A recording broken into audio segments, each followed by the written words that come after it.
That helps. There we go. Hello, everybody. My name is Lainey Rose. I'm the events manager here at City Bookshop. It is wonderful to be with you all today. Thank you for being here to celebrate the wonderful new release, Alan Opts Out. We always have something on the calendar here, and we've got a little something for everyone happening this summer. We've got various romance events of all subgenres, speculative fiction, thrillers, and contemporary fantasies. All the information about our upcoming events and our 14 different book clubs can be found on our website. Is anyone here for the first time today at the store? Hello and welcome. We hope this isn't your last time here. Before we get to tonight's event, some housekeeping details. Number one, if you could take a moment to silence your cell phones, we would all appreciate it. Number two, if you need a restroom, it's upstairs past the cash registers and the greeting cards. Number three, we will have time for questions tonight for both in-person and virtual attendees. So even if you're watching via Zoom, you can participate. Please put those questions in the Q&A feature so that we can see them and can ask on your behalf. And finally, most importantly, if you need to purchase a copy of tonight's book, we'd be happy to help you out with that. All those copies are upstairs at the register, not down here on the shelves, and will be purchased prior to the signing line. I'm so excited to be joining you all tonight to celebrate the new release of Alan Opts Out. In this timely and comedic take on ambition, consumerism, and the sticker price of privilege, an ad executive who bombs the biggest pitch of his career decides to forego capitalism and live off the land of his suburban Connecticut home. Our author of the evening is Courtney Maum, an educator and writing coach helping people hold on to the joy of art making in a culture obsessed with turning artists into brands. In addition to her creative writing, teaching, and advocacy work for writers at the Authors Guild, Maum worked internationally as a brand strategist and corporate namer in the advertising world for 20 years. Joining us in conversation tonight is Angie Kim, who moved as a preteen from Seoul, South Korea, to the suburbs of Baltimore. After graduating, she studied philosophy at Stanford University and attended Harvard Law, where she was an editor at the Harvard Law Review. Angie is the author of staff favorite novels Miracle Creek and Happiness Falls. Please join me in welcoming our authors of this evening. Give them a big round of applause. Keep that applause up. Yeah. Hi, everyone. Hey. Oh, so great to see you guys. I am so happy to be here. Yay. Okay, so first of all, let's start off by congratulating Courtney on the launch of her sixth book, and really actually eighth if you count her self-published short story collection and a chapbook. Yeah. And it's her fourth novel. Yes. And I wanted to say a little bit about how we know each other, which hopefully will prompt some questions because I really want to talk about this later. We know each other from 2011. I looked 15 years. So we actually met each other online at the Gotham Writers Workshop. Where we took an advanced short story class, or maybe we got into the was it intermediate? maybe it was just intermediate. I don't know, one of those, but like one of my first short story workshops. Me too. That was the first workshop I ever took. And I remember reading like her short stories and being like, oh my God, she's so funny. She's so brilliant. Like her prose is sparkling. It's just so like, this is what I aspire to. And you and I like talked offline a little bit and chatted. And then later I like saw you at an AWP or something. And I was like, what? This is the same woman that I remember from this, offline, like this online course that we took. And then For people like the Gotham Writers Workshop, I don't know if it was in every city at the time, but in New York City, there were the white leaflets that would fly around in the sky. Oh, I don't know. I wasn't in New York, so I didn't. That's how I found out about it. They had those, what are they called, where you stuff newspapers distributor, whatever, and they'd constantly pop open in the violent weather. And the Gotham writers, it was on yellow paper, and it was polluting the city. It was actually a bit of a problem, but it was really good marketing. I think I only found out about it because it was writingclasses.com. And so when you Googled back in those times, you actually found out. And then when my first book came out, that's when I met you for the first time because you were an interlocutor for me and a mutual friend of ours in an independent bookstore in Madison. RJ Julia. Yes, Shout out. which is very close to the setting of this novel.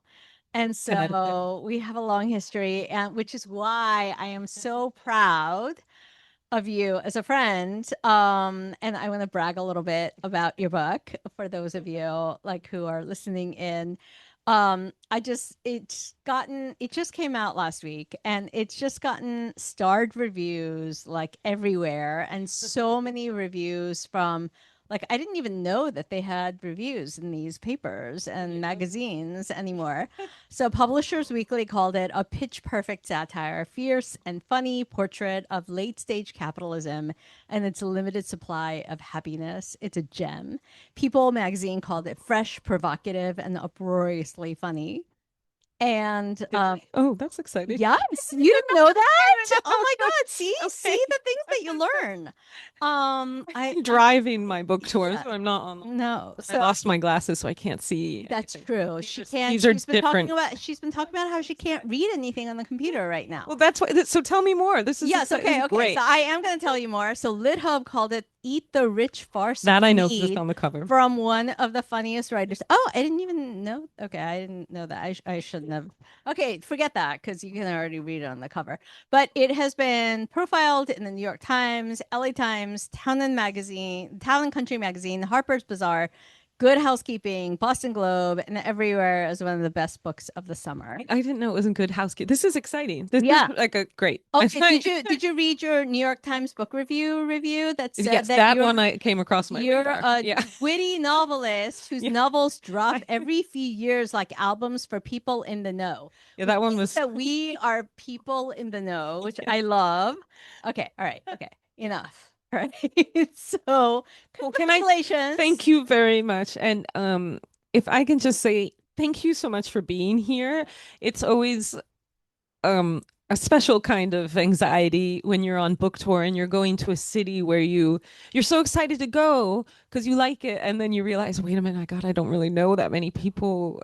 Maybe no one will be there. So thank you so much for taking the time on a Monday to be here. And thank you. Are we on camera? Like, Yes, can I say we hi are. to people?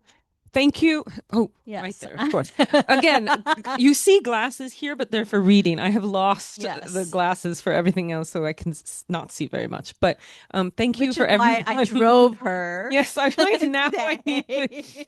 And don't I have my driving glasses. If my publisher's watching this, it's just the computer work. But anyway, Yeah. hi everyone who's joining us or watching after that fact. Thank you for being here. And East City Books, thank you for Yes. having me, even though I'm not local and couldn't promise to bring people. I love East City Books Yeah, so and much. this is the best. When she called to like say, "Hey, can you be my interlocutor?" and then she said East City Books. It's true. Like, You're like, I'm there in a second. yeah, no, I will it even was pick like you up. I was seriously like any excuse to be there, I will take. And I want to thank Angie, Oh, my friend and a best-selling author. I'm sure all of you are really familiar with her work, but she's just one of those like perfect humans who's always up for, whatever.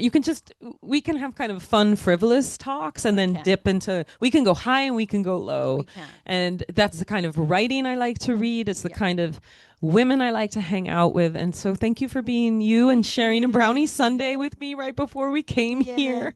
It was so fun. Okay, but we're gonna get into the Yes. meat of All it. right, let's Okay. go. Okay, so I would love for you to tell us in your own words, like the sort of elevator pitch of it, Okay. and also like the origin story. All right. Where did this come from? Okay, so I guess I'll start with the So origin funny. story. Oh my God. It was during the pandemic, and it was I guess it would have been late winter, early spring, and I got who here had a child in the school world during the pandemic. Okay.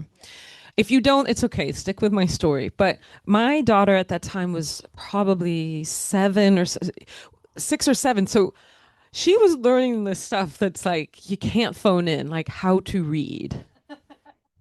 Right. And I got not an email, because now there's no emails. Everything's a portal, through a hoop and a ring of fire, and then a portal. But eventually, I got a message that was like, "Hey, parents, uh, we're not really going to teach your kids any closing the school." And so like, good luck with the education of your child. This was before they figured out Zoom and everything. And I am really the kind of person who is excited to pay taxes so someone else can educate my child. I am not a homeschooler type of gal. Also, I'm just highly specialized. So there's only one subject that I'm good at. And, my daughter's not interested. So when I got that email or whatever it was, I literally like shut the computer, walked. I have a yard. I live in a rural part of Connecticut and I have some yardage. And I walked into the middle of the yard and I just laid down in the grass. And it was like a moist day. And I lay down in the grass and just stared at the sky for long enough. All told, it was probably 20 minutes, but it was an awkward amount of time. So, and an Amazon delivery person came. This is one of the reasons there's an Amazon deliverer in it. He's actually a major Travis. He's a kind of a yeah, big part of it. But someone came, a man, and he got out to put it at the doorstep. He saw me and probably thought I was dead and didn't want to deal with it, and like kind of left. And I started thinking. I was out there because I was just like, I don't want this. I don't. I want to opt out of this next chapter of my life as a mother. Like, I don't have this in me. I didn't. I mean, I didn't. I rose to the occasion as much as I could, but not great. It's just not my. It's not my thing. And but I remember thinking, because I had our house is we have like a main house and then there's lawn, and then my husband has this backyard structure where he works during the day, and I was in between those two structures, and I thought to myself, what if I never went back into the main house? Like, I can't necessarily live in the yard, but what if I just lived in his studio and if I never go back to the main house where the internet is, maybe I just never have to deal with this. But I did go back, but it gave me the idea of someone who doesn't go back into the main house. So ultimately, Alan opts out. We have Alan Anderson at the beginning. He's co-founder and owner of his own advertising agency.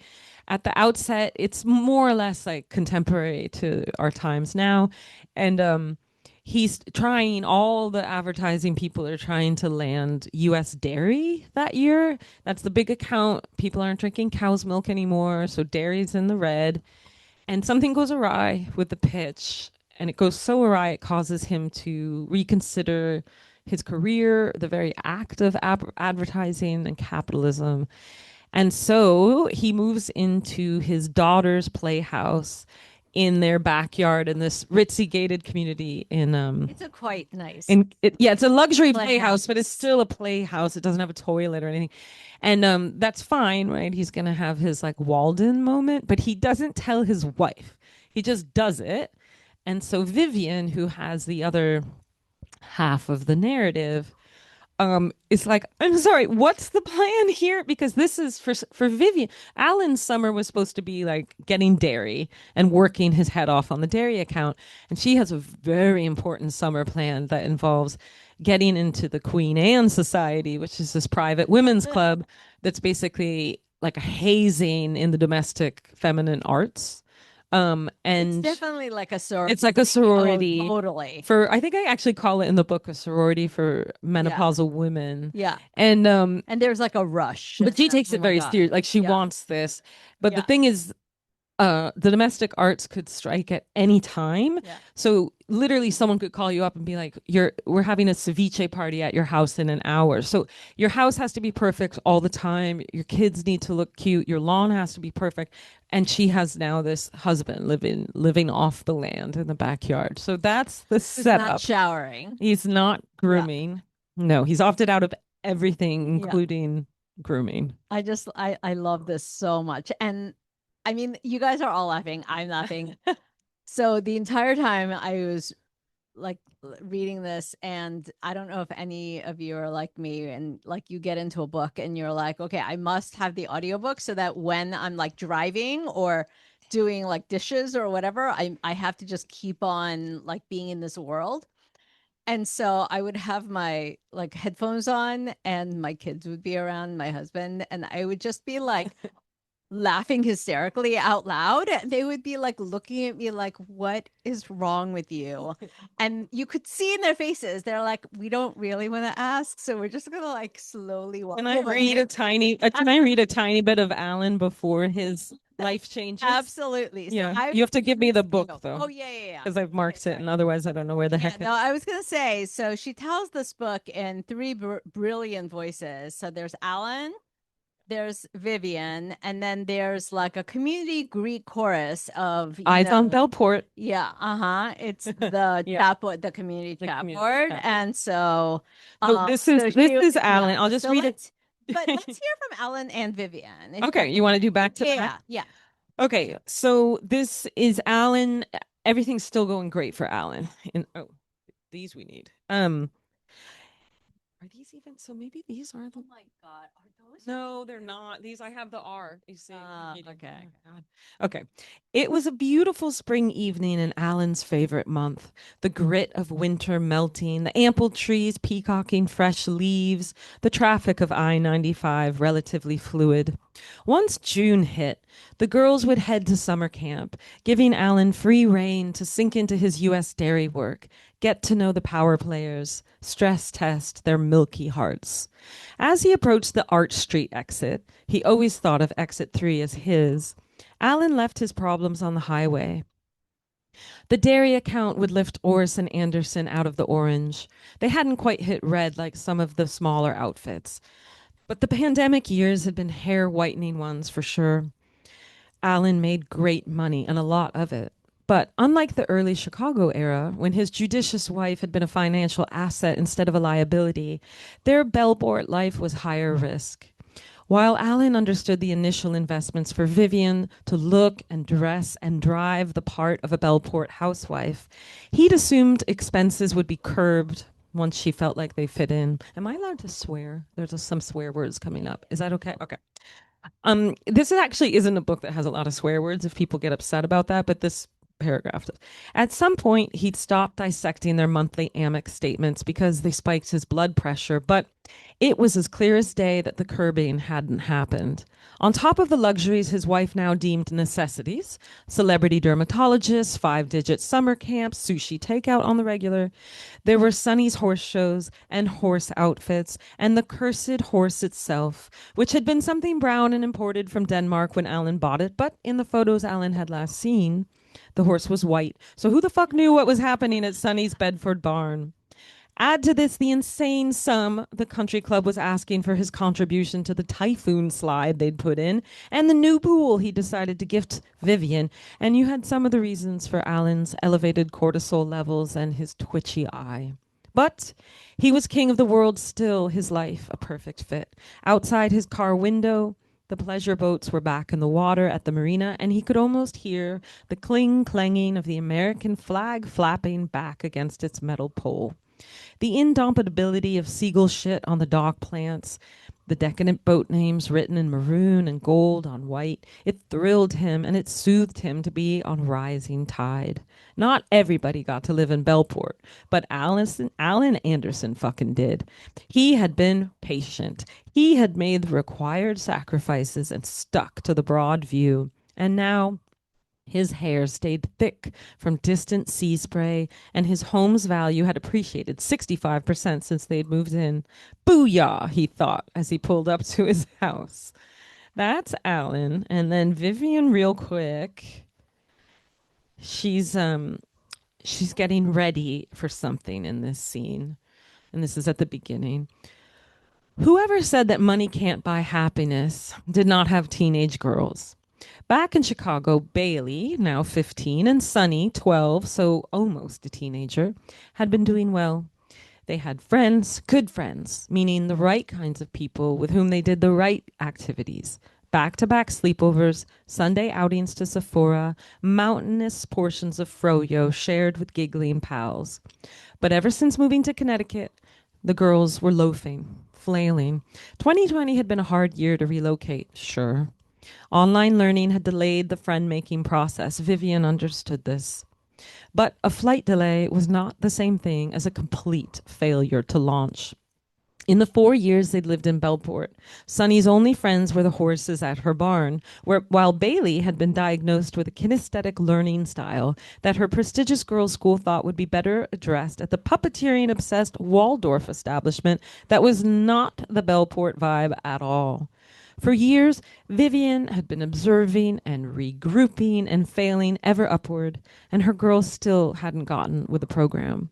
The loafing ended that summer. The stasis, it did too.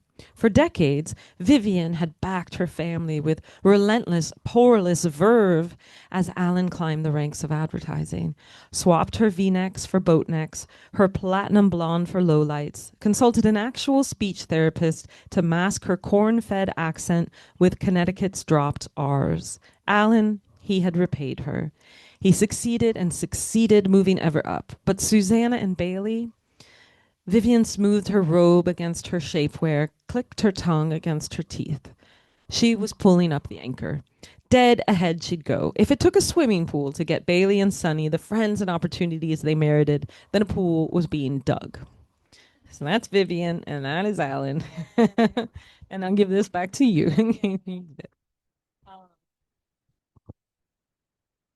So what I love about the last like 10 minutes or whatever is that when I ask this next question, which is about humor, to humorous books, I sometimes end up like kind of saying, I mean, trying not to say, but like it's kind of like implied, like, how do you write so funny when you're, and then the in parentheses, like, unsaid when you're not really funny in real life, apparently, but like you are. So, so it doesn't really apply, but still, like, is humor something that you like try to do with certain books? Like, I mean, because you have written nonfiction, you've written like a how-to on writing craft, which we will definitely talk about also. And you've also written like serious literary, historical fiction in Costa Alegre, and the humor is different. And so in all these books, so like, do you feel like, and I feel like it's so distinctive here and so specific, like, is it like something that you mind and that you like? That's a really good question. Are there any writers here? Okay. Raise your hand higher. Come on, be proud. Say it out loud. Yeah. Very good. All right.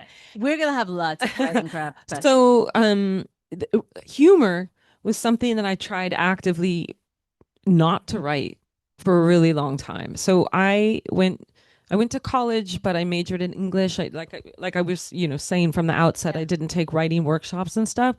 So when I started trying to get published in the New Yorker, obviously, because that's, of course, obviously, that is where you start. I was like, there's nowhere else that publishes short stories. No, so, of course not. 19-year-old me, like, off we go. Yeah.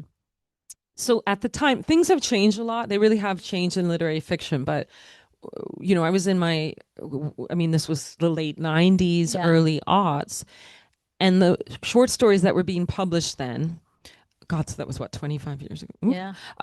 Were like Raymond Carver type stuff, right? Yeah. So no magical realism, like bleak, alcoholism, okay, adultery, okay, but no joy.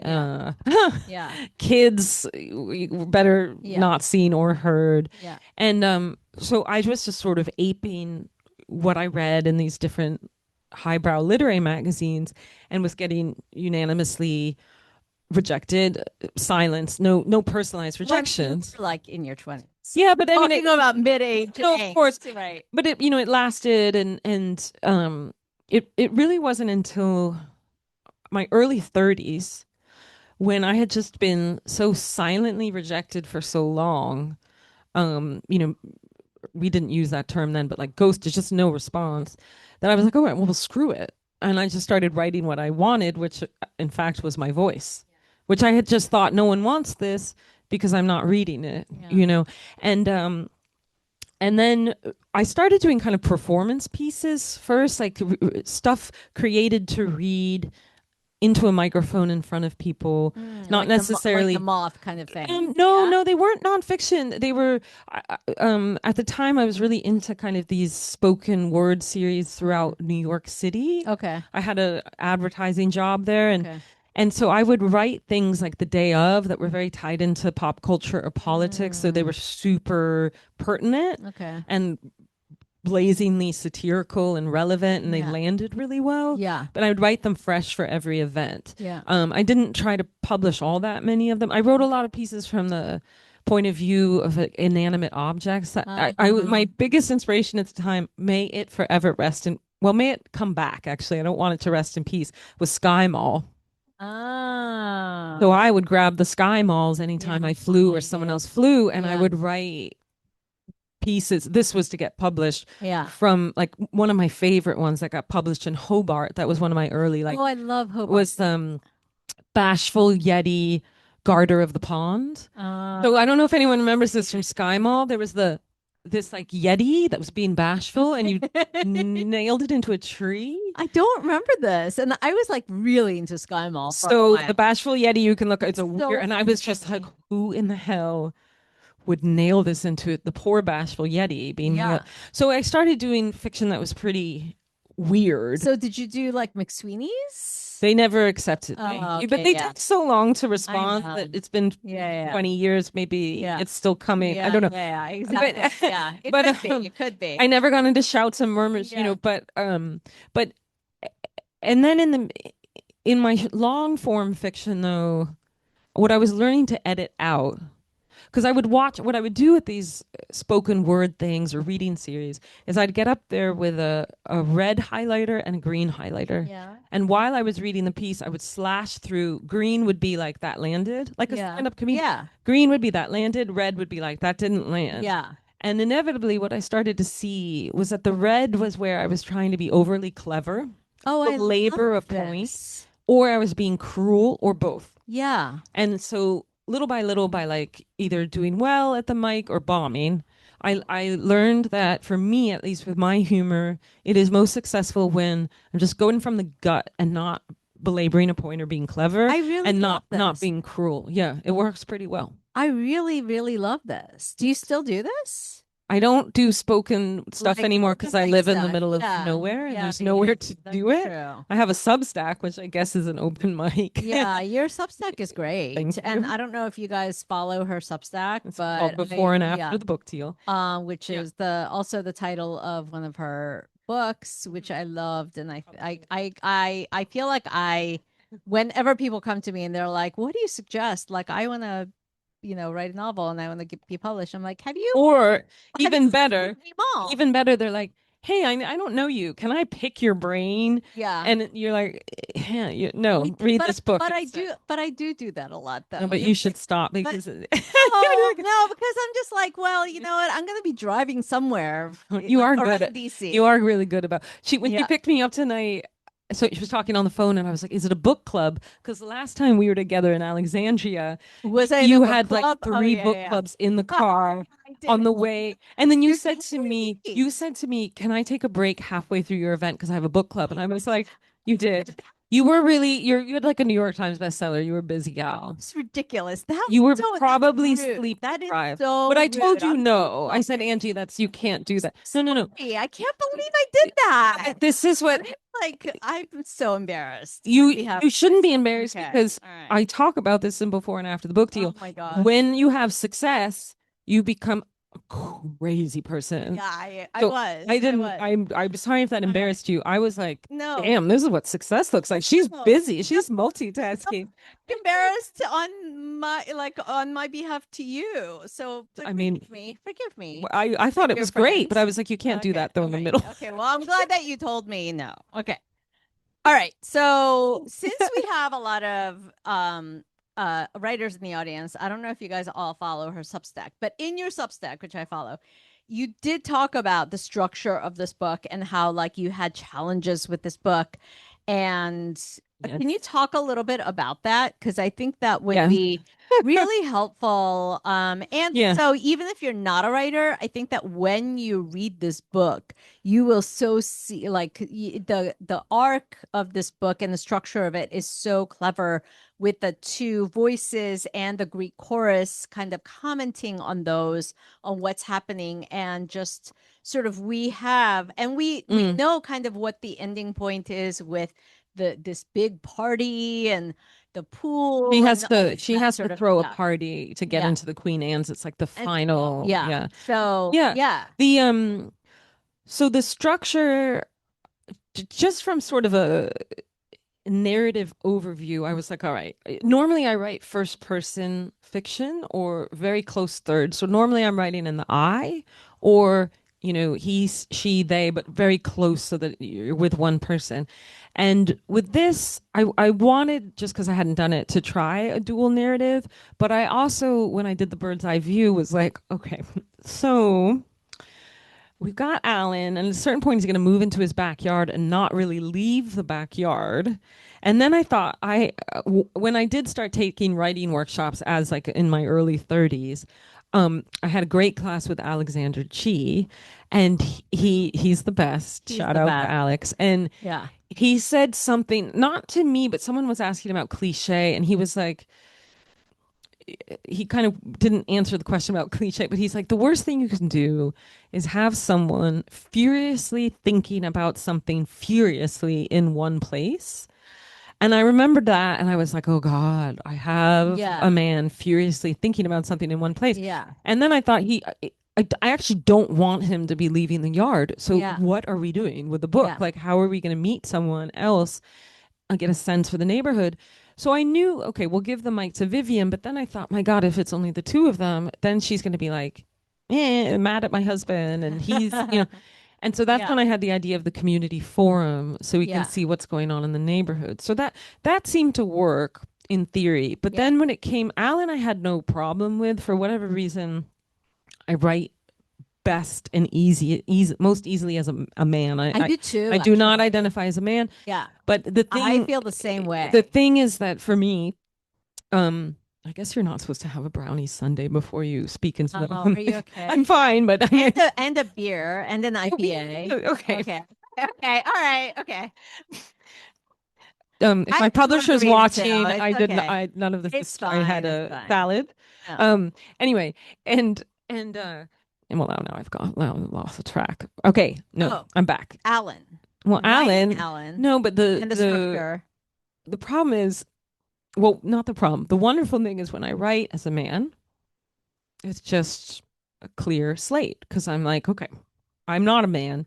So now my dad doesn't have to be my dad. My mom's not my mom. Just invent things. Yeah. I fictionalize. Yeah. The minute I have a female character, regardless of her age, there's my mom. Yeah. And there's my brother. And there's my dad and his two enormous dogs. And I can't get them out of the room. It takes me minimum 11 drafts to get my own baggage out of the way. And something I've really started banging into people's writers' skulls is you must fictionalize your fiction. Yeah. Because I work with in kind of a coaching capacity a lot of writers who I don't read a full manuscript. I have people summarize it for me and then I like stress test. And I'm finding more and more that people are basically writing a kind of memoir version of their life and like trying to graft a plot onto it. Yeah. And I'll ask them things and be like, this thing that's you're having happen to the narrator, it's not serving the narrative. Like, okay, you have her moving to California, maybe because California, but like it doesn't help. She kind of needs to, I don't know, whatever. So with Vivian, oh my God, I got into 20 drafts before I even started to get her right. Because what I did was like, you learned this about me from the beginning, workaholic, like I don't think I'd call myself exceedingly maternal. I just, I'm like a traditional man in the household. and so as a feminist, Vivian, for so many full versions of the novel, was an entrepreneur. He had a very she had a company, she had a staging company, a home staging company, Mhm. and she was trying to outsell, someone else in town. So Yeah. we had two entrepreneurs, and my agent kept telling me, like, what the hell are you? She needs to be in the Like house, an like actual suburban. she needs to be like Yeah. a basic bitch, Yeah. And I was like, well, as a feminine, and oh my God, it took me so long. And so the challenges I had with Vivian is that everything she stands for, I'm like vehemently against. Right. But I didn't want to write her from a hateful point of view or look Yeah. down on her. So it took me a long time, like the same amount of time that you'd be in couples therapy with someone, like Yeah. 3 years. Yeah. Yeah. Yeah. To get to know her backstory. She grew up very, very poor in a Yeah. very unstable home with her father worked on oil rigs, so he was sort of alive but like never, Yeah. like truly never there, and she couldn't reach him. um yeah, I What had I, to get to know yeah. her. Well, what I loved is that when I was reading about Vivian Allen, I was like, okay, I could see Courtney in Allen. Mhm. And Vivian was so alive, but and she's somebody that I kind of had so much empathy for because she was trying so hard Yeah, to fit very in. She silly. really, really was trying. And she was just doing so many cringy things that I was just like, oh, sweetie, you just shouldn't be doing that. Yeah. And I knew that she wasn't you. No. You know what I mean? And I was like, I was marveling at the fact that you were able to get her so right on, but not in like a caricaturish No. way. And there are like, because this is Yeah. a satire, so there are characters who are like that. Yeah. But she's very realistic, and she like cares about her girls, and the girls are so great in their ways. And Again, for the writers here, I had so much of a hard time with Vivian that I did reach a certain point where both myself and my agent, who does a lot of developmental edits with me before we go try to find an editor, which both of is us, so great she's and so good. very rare. But both of us were like, we cannot take this woman any further. Like we've done as Yeah. much work as we can, and we went out on submission, and it was actually turned down by some major editors because they were like, Vivian's not like up to par.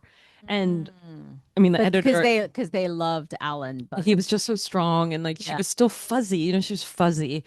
And I was just hoping to reunion with my beloved editor Sally Kim, who did my first two books, Right. and we did. Yeah. She's the one who Yeah, ended up that's right. acquired. Yeah, Mhm. that's what I And thought. I didn't even have line notes with her. We just talked on the phone about Vivian. So I Uh, have to say, like, I can't take full credit for yeah. that, Yeah.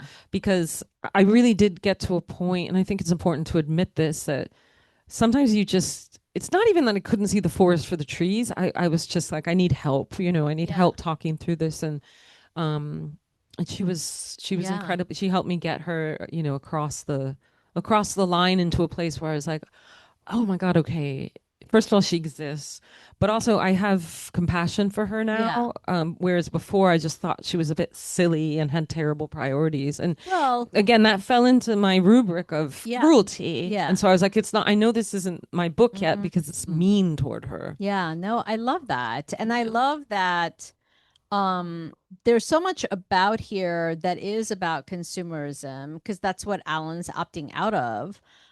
He decides that less is not really more, but less is enough. Yeah. I think is what he says. And she is very much in trying to impress the Queen Anne's for whom like less is less. Less is not good. Less is, More it's is like more. no, yeah, Yeah. more is definitely more. And with respect to that, you were as we heard in your bio, you were a branding and advertising consultant. Can you and like I really see a lot of some like just sort of this book is in conversation with some of your previous books like Touch and Yeah. and which is also available here upstairs for purchase if you It's a like this. sexy summer It's read. so good. So so good. I just read it for the second time. And but I so how does your past like how does your background as a branding expert who used to really be in the middle of this Yeah. and like really into like not into personally, but like that was your job was consumerism. So how does that all relate and how did that affect this writing? Um, sorry, Lainey Rose told me not to move the mic around, and I'm like whipping it around. I'm such a gesturer. Well, first of all, does anyone here work in marketing and advertising? Oh, well, you can't now because AI took all the jobs. But it's storytelling, right? So just from an act of telling stories, it impacted my life as a writer a lot because it taught me how to write across genres because you are presented with nonfiction, which is a product, right? Maybe it's not come out yet, but still, it's going to be a tangible, non-fictional, real product. But in order to sell the product, you need fiction. Yeah. You need to tell a story, Yeah. weave a tale, um, be spellbounding, binding, Spellbound binding. Yeah. mm, Binding. bound to spell. It's been a long book tour already. Spellbinding. Spellbinding. I mean, you need to weave us, whatever the hell. So, um, and that pivot from, whatever you want to call it, artist, storyteller, to salesman. I write about this in Before and After the Book Deal. Is the pivot more and more as now authors are expected to be their own event managers, their own publicists, their own PR strategists, social media mavens, on and on, and also web designers, nightmare, social media managers. That shift from the maker to the seller is already a pretty impossible ask, but for Yeah. many, many people, think about what writing is. Yeah. It is you are a feral person effectively in a cave for years and years. For most people, working on something that no one has asked you to write, and you're not being paid to write, and you're just doing it anyway, and you're listening to voices in your head. Yeah. Which like I'm all for it, right? But Yeah. it's a pretty wild thing to do. Yeah.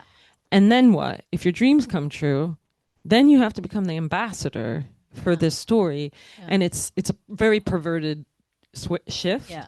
And so I'm extremely grateful because I was just taught professionally, like, hey, go spend your morning writing about hernia bandages and then like rewrite it in a different way because now they've decided that they're going to shift the buyers by 10 years and then hit a different tonality, and now we need you to do it for the Asian market, and just like shifting. And so it was just became like Yeah. I don't do everything at once. I'm never ever like I'm not on tour going home and working on my fiction. Like right now I'm only in this mode. I do the same Yeah. thing. I I don't can't, you can't be understand. everything at once. Well, some people can. Yeah, but And I they're don't not like doing that. it for long. They're gonna I have a really don't. breakdown. I It's not. hate It's not. them. Yeah. But but I can go from. I mean, I prefer to be left alone in my feral state. Yeah. But if the dream comes true, I am able to very quickly put aside the book, write all the back jacket. I love Yeah. writing the marketing copy. Yeah, It's yeah. very easy for me. It's very quick. It's what I was just trained to do. And also, You know? it helps you to think about what the Yeah. book is. It actually helps you to write the book. Well, I'd write a lot of the marketing copy before I even write the book. Yeah. To me make too. sure that Yeah. I have a plot. If I'm aiming for like Yeah. Sally Kim, I need a plot. Big 5 books, I need a plot if Yeah. I'm doing fiction. Whereas if I'm working with Maisie Cochran at Tin House, it can get a little bit more opaque and slushy and arty. Yeah. So if I'm writing, well, really, regardless of what I'm writing, I try to do, the 2 paragraph, the back jacket copy first. I write query letters, even though I have an agent. Yeah. Like all of these things I think are really useful to do the cart before the horse, to make sure you understand what your angles are. I'm making it sound like unsexy and not artistic, but my view on the whole thing is that if you're going to spend years and years and years unpaid, and if this kind of thing matters to you, it behooves you to think a tiny little bit at the outset about whether or Absolutely. not you have a plot rather than spend 10 years doing it only to learn that And you I did. don't think it needs to be just about the plot. I don't No, think no, I keep using that think the two nasty word, paragraph but needs to be about what happens. It could mm-mm. just be the it could Like be emotional it could be takeaways. your Costa Alegre, like Yeah. more setting, more the historical period, Yeah, more totally. You just want Mexico, to make whatever. sure you're what you're doing is about something. And Absolutely. that sounds really obvious, but But honestly, the thing that stumps people the most is when you say like, "Well, what are you writing about? What do you like to write about?" And they're like, absolutely. "Words." Yeah. It, No, which is it's good, hard. which is Yeah. good. But you need to know what the words like, Yeah. are trying to get at. Okay, so we are now like really, really into I've kind of lost track of time, so Oh, are sorry we at about that. Q&A? Yeah, so Good. we're definitely at Q&A. We're past the time for Oh God. Q&A. I apologize to everybody in the audience. Please ask your questions. And do we have any questions from the audience in the Okay. chat? Okay. Any Hi, questions audience. from the audience? And if not, I have plenty more, but come on, don't be shy. Any? Come on, just shout it out. No? I'll give you None? time. I forget to Okay. plant Okay. Well, people. I always have while to we're plant people in thinking the of audience. them, I'm going to ask you some other questions that I have. Okay. So, one of the things, so other than consumers, and the other like big thing that we did see from this Greek chorus and the Queen Anne's and all of that is about suburbia. It is definitely a takedown of sort of the suburban ideal. And I love this book list. Did you see your starred book list review? Okay, I'm Yeah, gonna read I just in did see case. that. Okay, it says that the book contains sharp observations about social performance, which I love, and presents a study of suburban life that questions the cost of success and perfection. Do you belong to a chat board in your neighborhood? Yes, the And Northwest Corner oh, Chatter. Northwest. Ooh. Northwest Corner Chatter. Chatterbox. Chatter something. And Northwest Chatter. Northwest Corner did Chatter. you share have any of those people read this book or know of their Uh, contributions? So it's a regionally wide one on Facebook, so it's not Oh, so it's as not like as intimate as this, where well. they're going like, It gets nastier, frankly. uh, Well, but I'll tell you that before I left on book tour, the Northwest Corner Chatter was blowing up because there was an escaped pig. And from where? From a well, farm? here's the thing. And so half of the Northwest Corner Chatter said that it was a boar.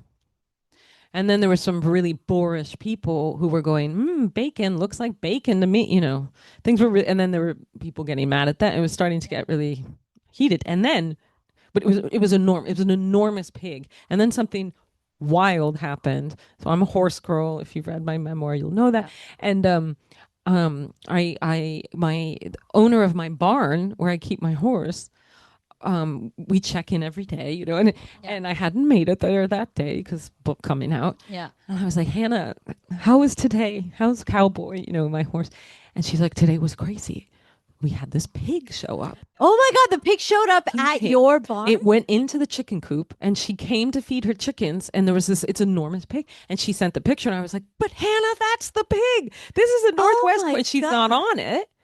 And so the word on the street when I left Connecticut, this is bad, is that what's happening around the country is that people got on some wave during the pandemic where they heard that it was like cool to have a pig and that they're pretty clean and smart.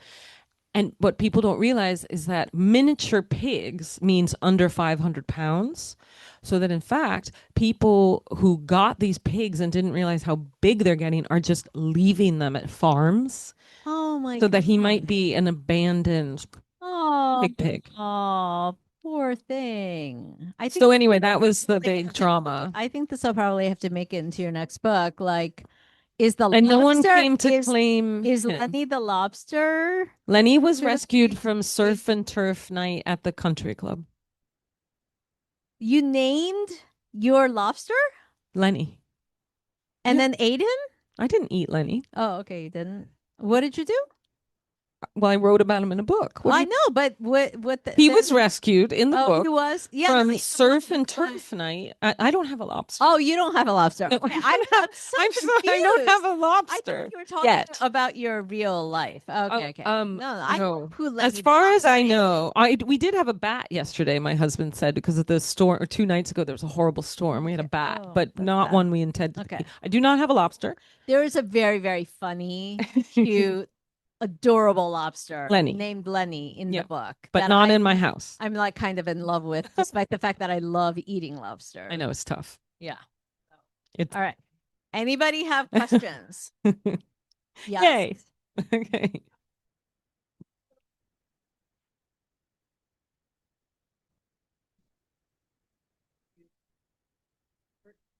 Yeah. Research. Yay. My next question. Good.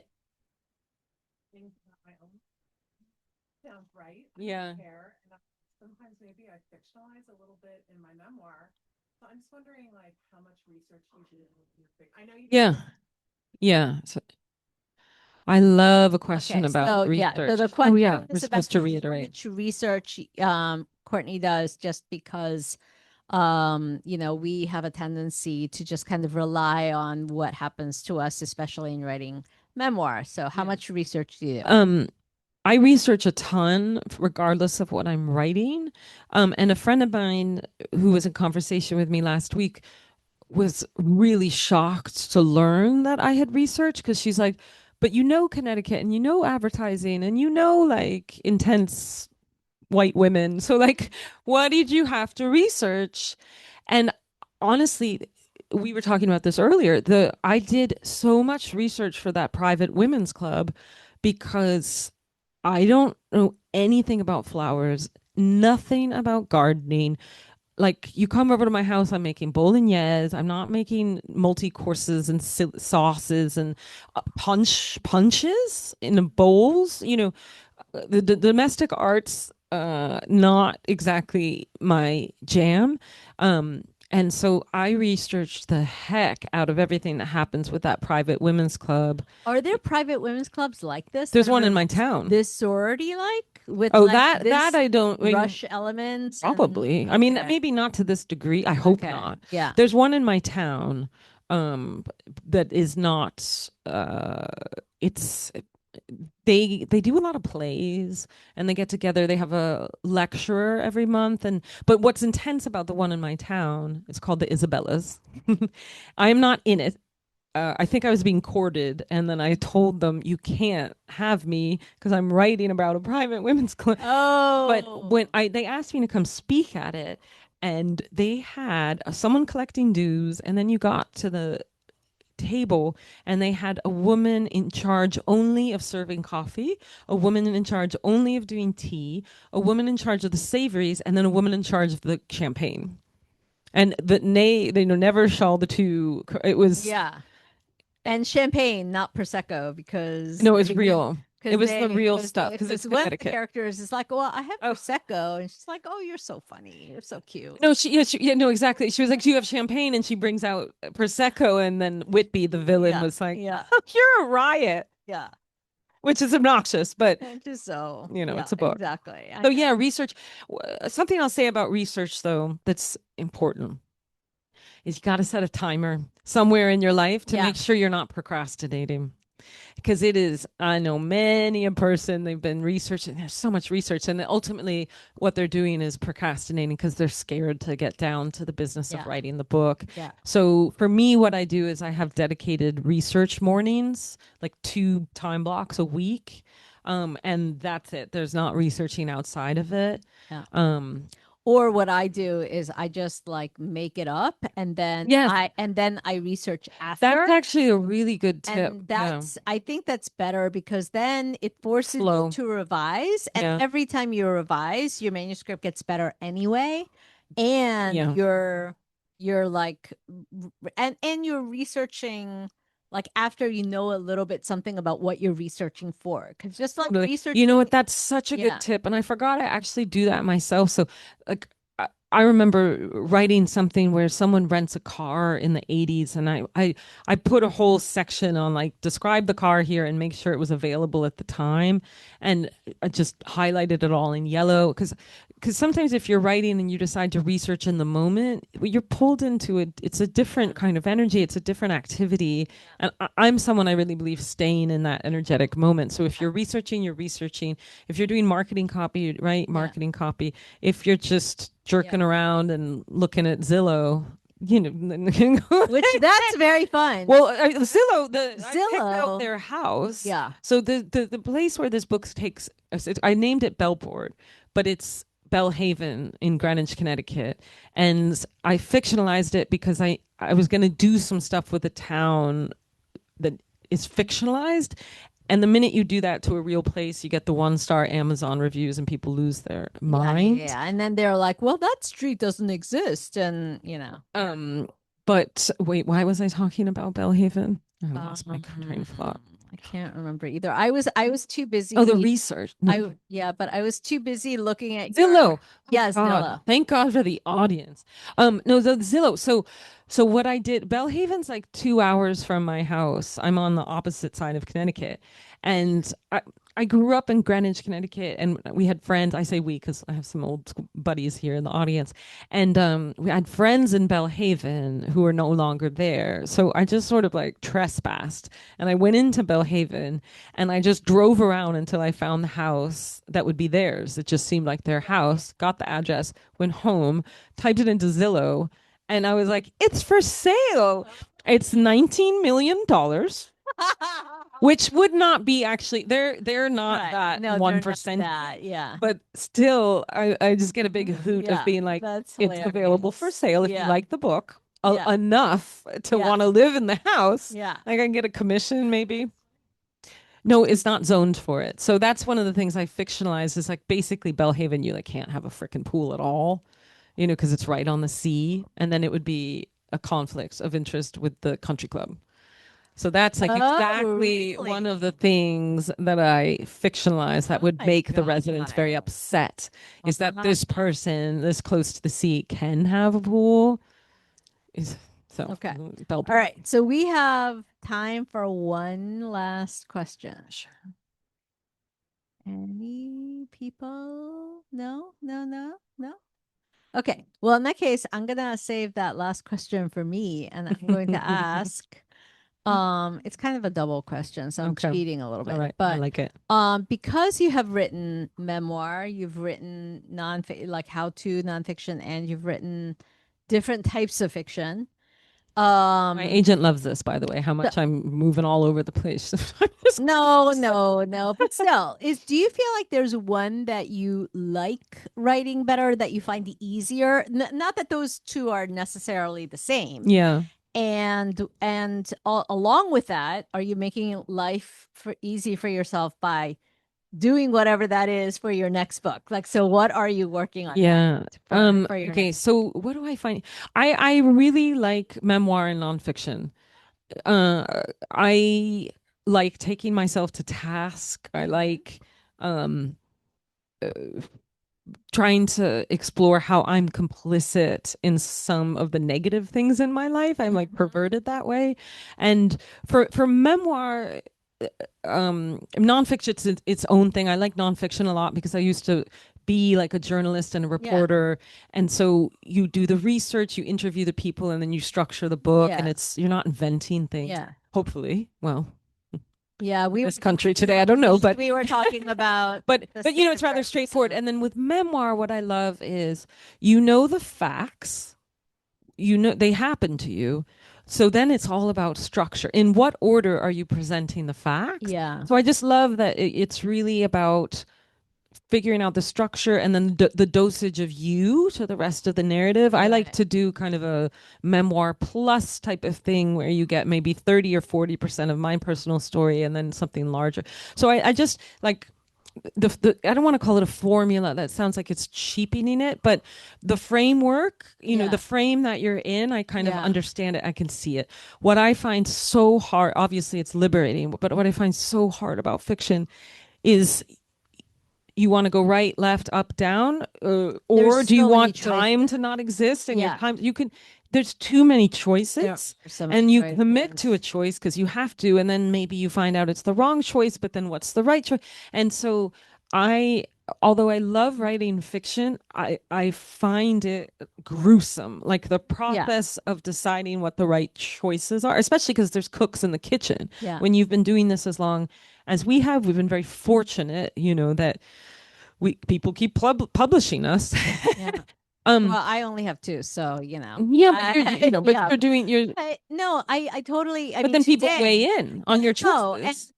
and I feel like if you are the type of person, which I definitely am, where you're like, if only type, you have that mindset of like, if only this, if only that, but what if this and what if that, and thinking about all the parallel worlds and all the, roads not taken, which I do quite often, then, your fictional world, it just becomes like it's overwhelming, Yeah.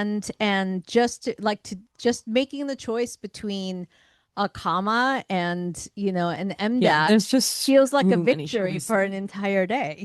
And my problem is I have to try all the choices. Yes, me too. I do too. And before I settle on the thing, and it's just but it's do you settle? Like, do you well, ever yeah. like, I mean, I I'm mean, not yeah, settling. yeah, That not sounds bad, settle, but but like you know what I mean. ultimately, Yeah. I land the plane. Because you have to, Yeah. because you're running out of fuel, like at some point. I'm running out of fuel. Yeah. But Yeah. before we end the conversation, Yes. what am I doing now? I had shared with you that I'd been working on a romance for a while because I Yeah. like to switch all these genres. Yeah. But I'm not exactly sure I'm gonna work on it, but I don't know if I'll pick it up right when I get home because I've had a highly unromantic year with a lot of death and grief. And I've just sort of like, I'm not going to do memoir because I've had such a hard year. I need that stuff to percolate, but I might switch to something a little bit easier than what I was doing. I'm not sure, but I also might just lie on the floor for a couple of Yeah, months. I think I kind of vote for Floor. lie on the I'm floor. going to spend a lot of time in the Yeah. sea, Yeah. and we'll see what happens. And But horse. There's the horse. beautiful horse. Your beautiful horse. Who could So, not come on books for. I'm like, I need to put in my ride right. because it helps me with emotional regulation and Yeah. helps me sleep. But Yes. they're very large and Yeah. poop everywhere. Absolutely. The poop And is a they're big not well problem. behaved in bookstores. All But right. Well, thank Angie, you thank you. everyone Oh, for listening to us. I have something very What? important to say, and I know that our hostess is going to help me with this. You have probably seen me have some brain farts a couple of times during our event. I have signing line amnesia. If you are kind enough to buy a book of mine, and I hope you'll buy something from Angie as well, but if you buy a book of mine, even if I am related to you, when you come up to have me sign it, please state your name. I have insomnia and I get very nervous when it's time to sign. So if you don't mind just stating your name, even if you know that I know it, it it would calm my little heart. And Yes. I want to thank We you will again make so sure. much, Angie, Well, and everyone here for thank coming. you. This is really fun. Thank you, everyone. And let's please support East City Bookshop, this beautiful, beautiful store that we all love. And I will also just remind you that not only is Alan Opts Out great, but like you guys have like her entire Yes, we do. backlist, which I was so happy to see. And I really, really recommend the other stuff highly, highly, highly. So please, please, please buy all of them, and and it'll be such a treat just to just sit there, yeah, all summer and just enjoy Courtney's wonderful book. So And thank all you. those books are upstairs in the register. So thank you all for being here tonight. Another round of applause for a great conversation. Thank you to our virtual audience as well.